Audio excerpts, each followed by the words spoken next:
I'm with Paul Adams today at Purposeful Design. And Paul grew up in Danville, Indiana. And he grew up with an alcoholic and abusive father, which made life really difficult in lots of ways.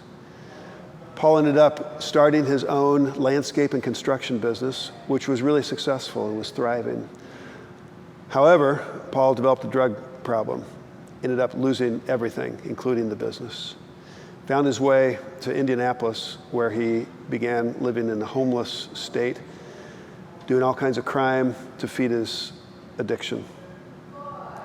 Called his daughter when he had gotten to the end of his rope, and his daughter, I suppose out of compassion and maybe a bit of mercy and love, decided she would drive Paul to Wheeler Mission in Indianapolis, a homeless mission, where Paul began a new life and developed some victory and freedom, some distance from his addiction.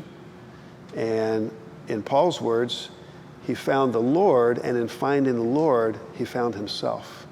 And now he's been at Purposeful Design for a year or more, and I'm with Paul today, and Paul's going to tell a bit of his story. So Paul, thank you for being here today, and thank you for your willingness to tell some of your story. I've personally been inspired by your story and encouraged by it, and I think I'm a better person having done a bit of life with you and heard some of your story. So thanks for your willingness to answer some questions about maybe some things that have been hard to talk about perhaps in life. So could you tell me about your earlier years, your childhood? What was home like? What was life like? Growing up in my house was very scary and violent. My dad, he liked to get drunk and beat the crap out of me and my mom, and I would always try to protect her, and in doing that, I'd get my butt kicked.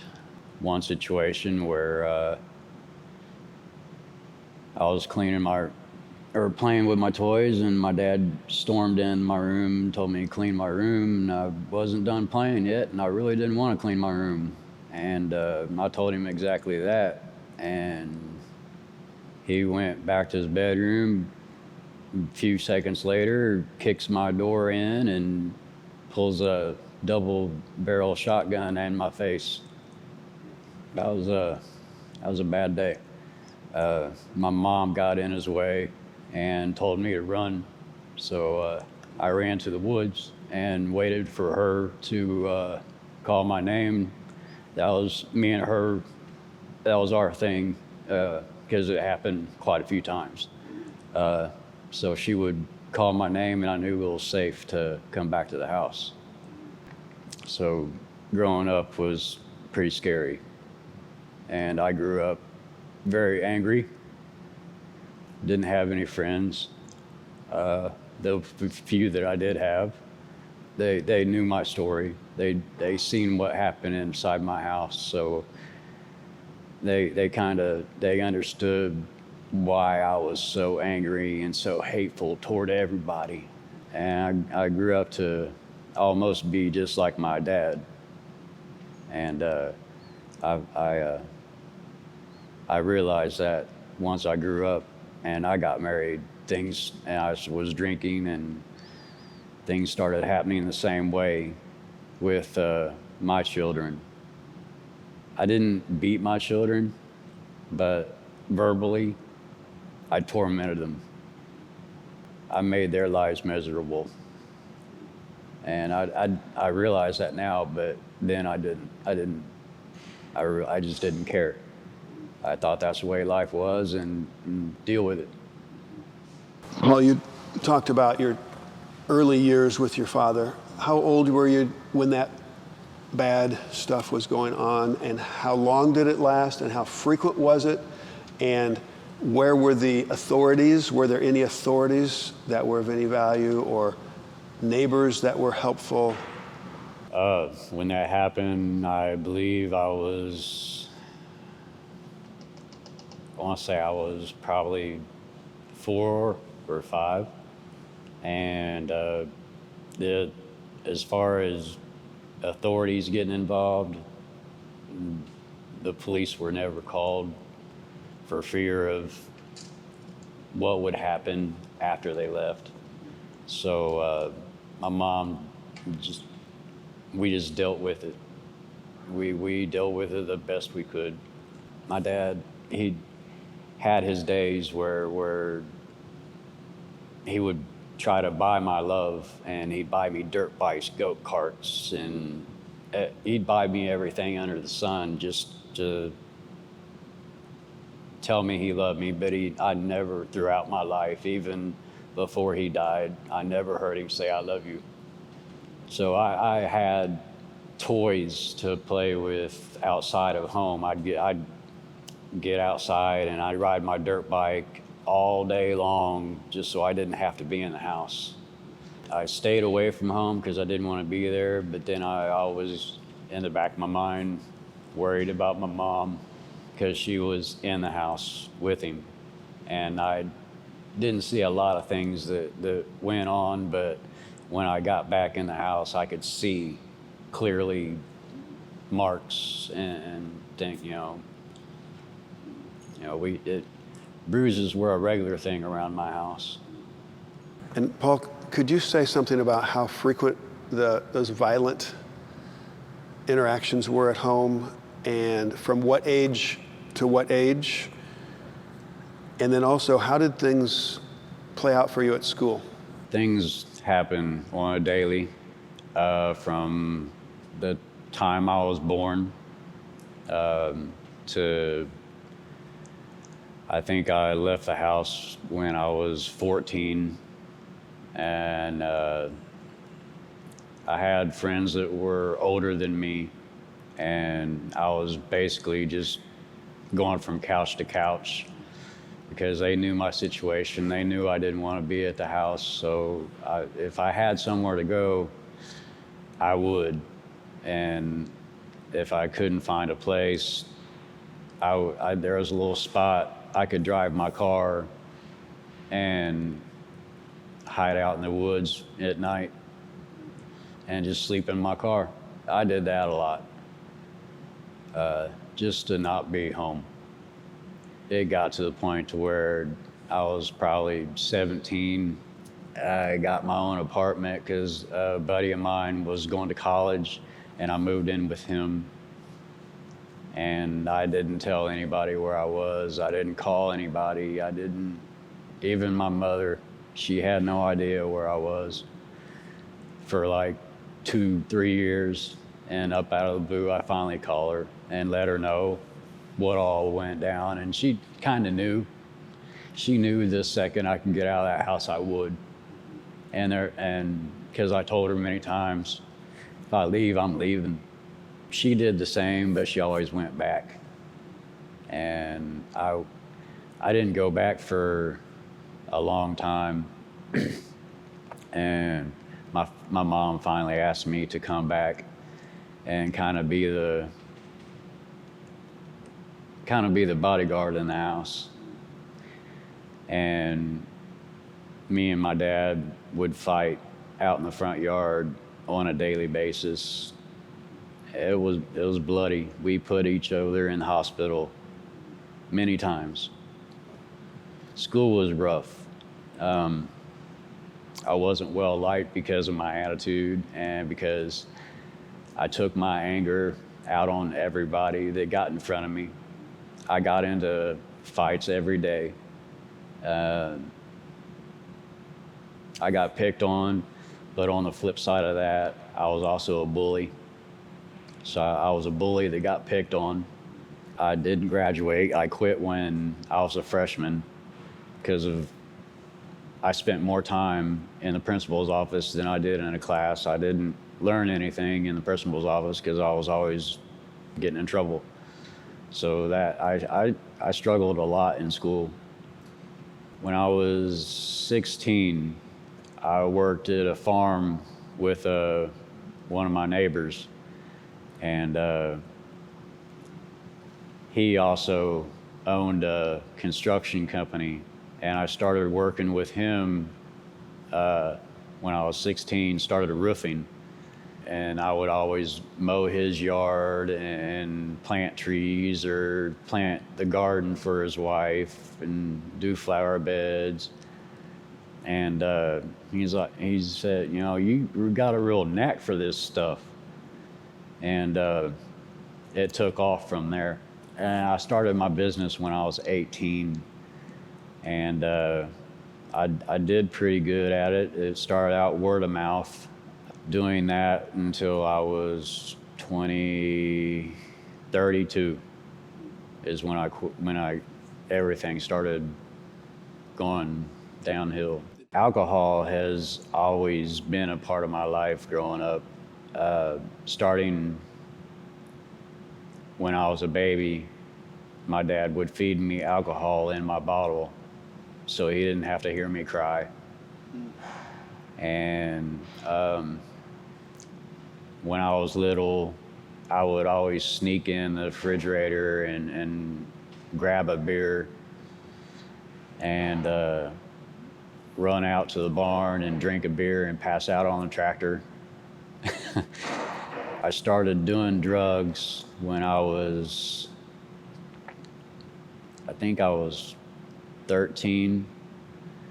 Was the first time I actually tried heroin, and it's taken off from there, off and on for 15 years. My heroin habit had got substantially worse when I was on vacation away, and I had my foreman and my crew members run the business without me for a few weeks.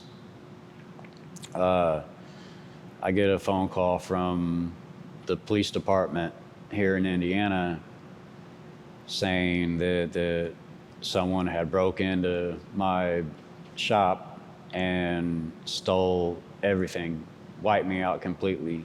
I lost dump trucks, tools, bulldozer, backhoe, everything I needed to run that business. It was wiped out. And the police was trying to be jokingly, and he's like, well, he left you a shovel propping the door open. I wasn't in a joking mood, and I backlashed at him, but it wasn't his issue. I come back to Indiana and find out that the people that worked for me were the same people that robbed me, because I hired people that, and most of them had a background. I took that risk. It's a big risk sometimes. And I went through a lot dealing with that, trying to get my business back together, because I had commercial accounts. I was trying to go commercial with my business. That was my next step. And I was constantly spending money, renting equipment, and it was too much. I couldn't keep up with it. Between that and my heroin addiction, I chose heroin over everything eventually in the end. To fast forward a little bit, Paul, you found yourself in Indianapolis, homeless, addicted, and evidently you'd run out of steam. You called your daughter, and she stepped in, and she helped you. How did that play out? Why did she do that? And how did you feel about making that call to her? And how did you feel about her response when you asked for her help? Through my addiction, I had hundreds of overdoses, and I was homeless on top of it. And when you overdose, it's not real easy to call 911. So, and there were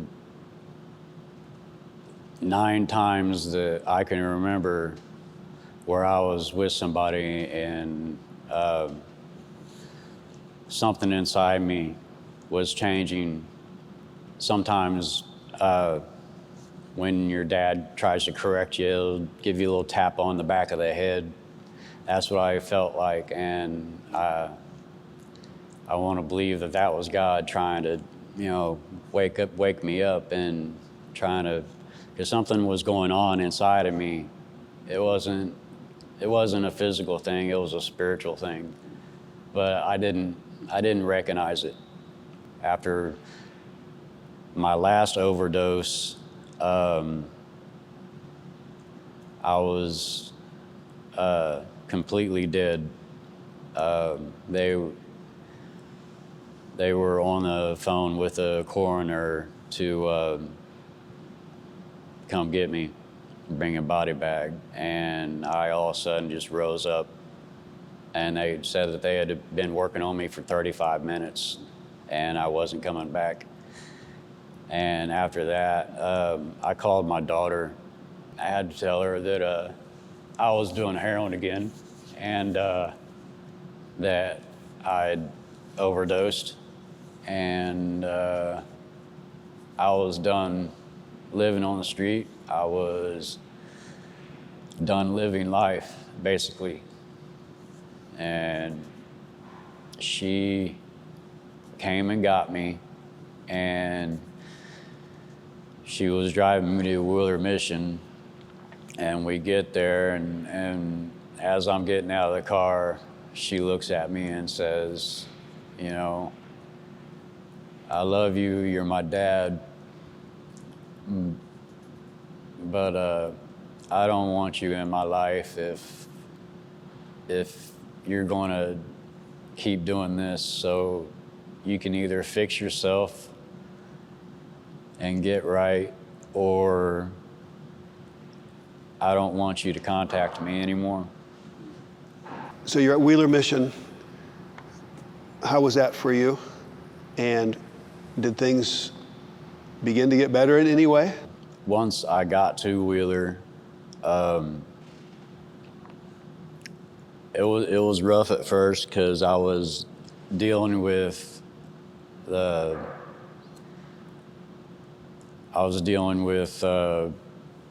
not having those drugs in my system, and my body, I felt like I was dying. But there were people there at Wheeler that stuck by my side and helped me the whole way through.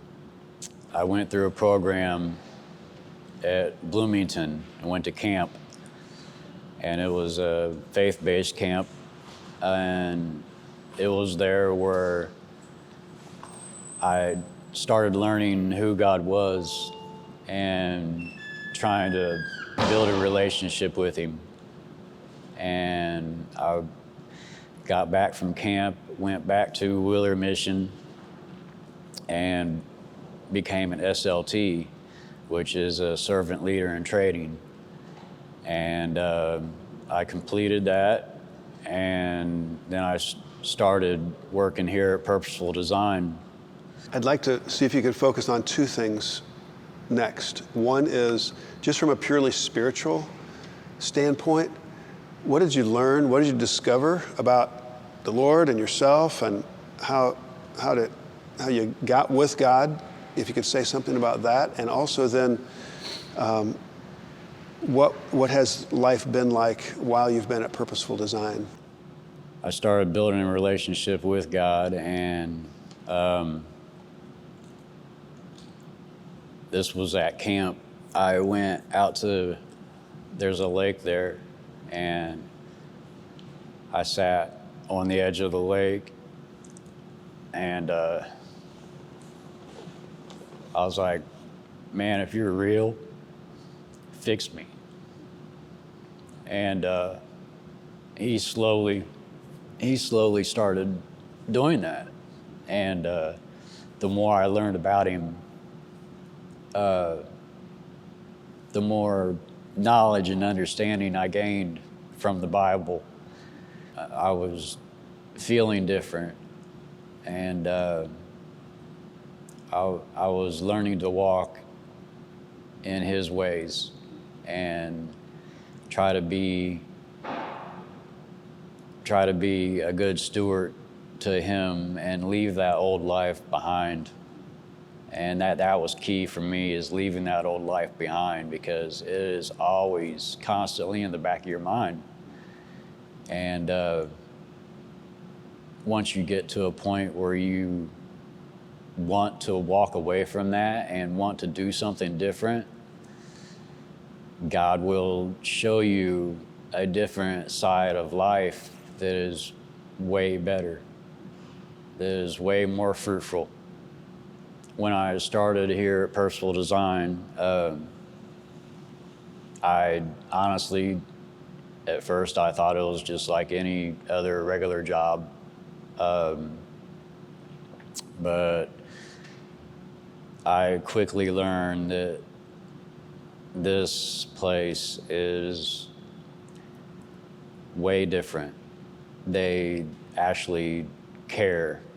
They actually take the time and walk with you in every situation, whether it be struggling with things that you don't understand here at work or even outside of work. They take the time to stop whatever they're doing and talk to you and walk with you. And this is the only place I've worked where you'll have that. Here at Purposeful Design, I am a fabricator welder. I make the table bases for all the tables.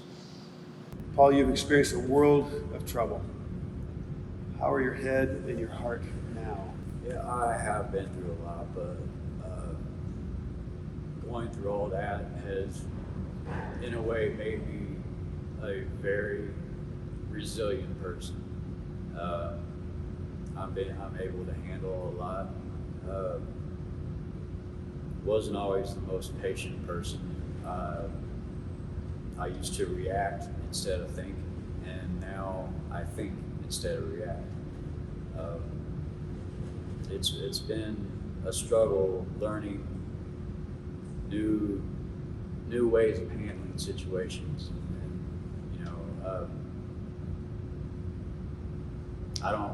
the way I handle situations now is stay calm, think, and then react. Because when I react, it's never a good situation. You're thinking about life differently now, and you've already cleared a lot of hurdles, and there's a possibility of a really different kind of future ahead of you. What hopes and plans do you have for the future, Paul? My hopes and my plans for the future are, I want to give back. I want to help others in their struggle. Like I was that one.